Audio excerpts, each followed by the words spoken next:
রাম নারায়ণ রাম। আজকাল প্রত্যেক ব্যক্তি সমস্ত বাধা, ঝামেলা, ভয় ইত্যাদি থেকে মুক্ত হতে পারে যদি সে নিজেকে চিনতে পারে, ব্রহ্ম সত্যকে চিনতে পারে, নিজেকে প্রকৃতির সাথে সংযুক্ত করতে পারে। এছাড়াও রাম নারায়ণ রাম জপ করুন। মহাবিশ্বে যে ধারা চক্রাকারে ঘুরছে সেখান থেকে রা শব্দটি নেওয়া হয়েছে। এই শব্দটি নেওয়া হয়েছে সেখান থেকে।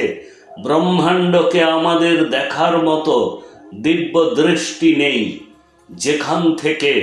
সুতরাং যখন আমরা রাম নারায়ণ রাম আহ্বান করি তখন তার মাধ্যমে আমরা পুরো ব্রহ্মাণ্ডকে আহ্বান করি। তারপরে আমরা নারায়ণ জপ করি। এই শব্দটির মাধ্যমে আমরা সমস্ত গ্রহ, নক্ষত্র, অণু, পরমাণু, গ্যালাক্সি সহ ব্রহ্মাণ্ডে যা কিছু আছে সেই সব কিছুকে আহ্বান জানাই। রা শব্দটি আসে, যার অর্থ আমরা আপনাদের বলেছি। তারপরে অন্তস্থ অ শব্দটি রয়েছে, যেখানে আমাদের পঞ্চভূতকে আহ্বান করা হয়, যেমন মহাকাশ, জল, আলো, মাটি, বাতাস। তারপরে মূর্ধন্য শব্দটি আসে, অর্থাৎ আমাদের পুরো ব্রহ্মাণ্ডে যত অজানা গ্রহ, নক্ষত্র রয়েছে, অন্যান্য মহাবিশ্ব উপস্থিত রয়েছে, যা বিজ্ঞান এখনো অনুসন্ধান করতে সক্ষম হয়নি। এই ন শব্দটি দিয়ে আমরা তাদের সকলকে আহ্বান করি। সুতরাং আমরা যখন রাম নারায়ণ রাম জপ করি তখন আমরা পুরো সৃষ্টির অভ্যন্তরে যা কিছু উপস্থিত থাকে সবাইকে আহ্বান করি, সবাইকে প্রণাম করি, সমস্ত জীবের কাছে মাথা নত করি। এখন কলিযুগ চলছে।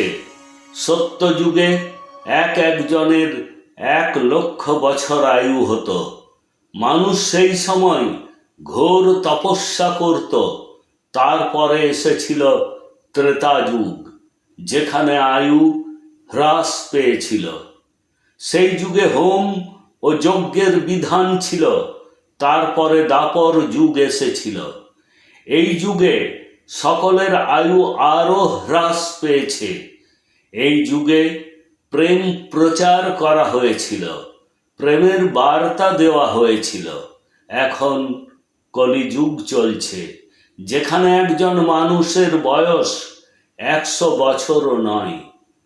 এখন একজন ব্যক্তি 60 বছর পর্যন্ত সমস্ত কাজকর্ম পরিবার দেখতেই কাটিয়ে দেন। তারপরে কত সময় থাকে যে তিনি রাম নারায়ণ রাম জপ করবেন বা জপ করতে পারেন? তুলসীদাসজিও বলেছিলেন যে কেবল রামের নাম হলো কলিযুগের আধার বা ভিত্তি। আপনার রোগ, কষ্ট, বাধা, বিপত্তি সমস্ত কিছু রামের নাম দ্বারা দূর হবে। যিনি প্রতি রোমকূপে বাস করেন তিনিই হলেন রাম। এই রাম নামটি রাম নারায়ণ রাম নামের সাথে যুক্ত করা হয়েছে। আপনারা সকলেই এই বীজমন্ত্রটি জপ করুন এবং তারপর দেখুন কিভাবে আপনার জীবনে ইতিবাচক পরিবর্তন আসতে শুরু হয়। রাম নারায়ণ রাম নামের মধ্যে শান্তি ও শক্তি রয়েছে, যা আপনাকে শক্তিতে ভরপুর করে দেয়।